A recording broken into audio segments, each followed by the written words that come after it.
এই রমজান মাসে যারা আলুর চপ বেগুনি বানান কিন্তু ফুলকো হয় না, মোচমোচে হয় না, তাদের জন্য আজকের এই রেসিপি।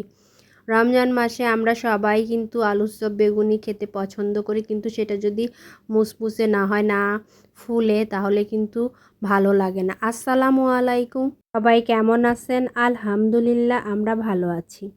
তো চলেন আমি মূল রেসিপিতে চলে যাই। প্রথমে আমি বেসন আর চালের গুঁড়ো এই দুটো ভালো করে চেলে নিব। এই চেলে নেওয়ার মধ্যে কিন্তু আপনার সব কিছু চেলে নিতে পারলেই কিন্তু আপনার বেগুনি কিংবা আলুর চপটা ফুলবে। এরপর দিয়ে দিব একটু জিরা বাটা, সামান্য আদা বাটা, সামান্য রসুন বাটা, একটু হলুদের গুঁড়ো, মরিচের গুঁড়ো, লবণ আর একটু ধনিয়ার গুঁড়ো। এই সব কিছু দিয়ে দিব আমি একটা ডিম। আপনারা যারা ডিম দিতে চান না তারা স্কিপ করতে পারেন, আমার কাছে ডিমটা দিলেই বেশি ভালো লাগে।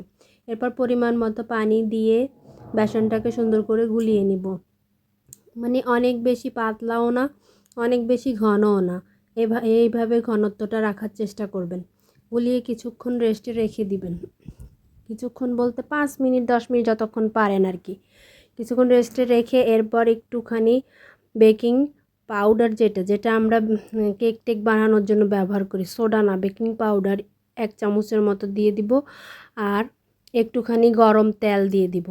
গরম তেলটা দেওয়ার কারণে আর বেকিং পাউডারটা দিয়ে এরপরে দেখেন আমি দিয়ে দিচ্ছি, আমার আলুর চপগুলো ফুলেছে, বেগুনিগুলোও ফুলেছে।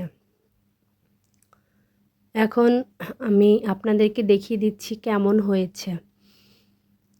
ইফতারির সময় এত তাড়াহুড়ো থাকে, সব কিছু ওইভাবে দেখানো যায় না। তবে আমি যেভাবে বেসনটা গুলিয়েছি ওইভাবে গুলিয়ে একদিন হলেও করে দেখবেন, অবশ্যই মুসমুসে আর ফুলকো ফুলকো আলুর চপ বেগুনি খেতে পারবেন। আজ তাহলে এই পর্যন্তই। সবাই ভালো থাকবেন, সুস্থ থাকবেন। আসসালামু আলাইকুম, আল্লাহ হাফেজ।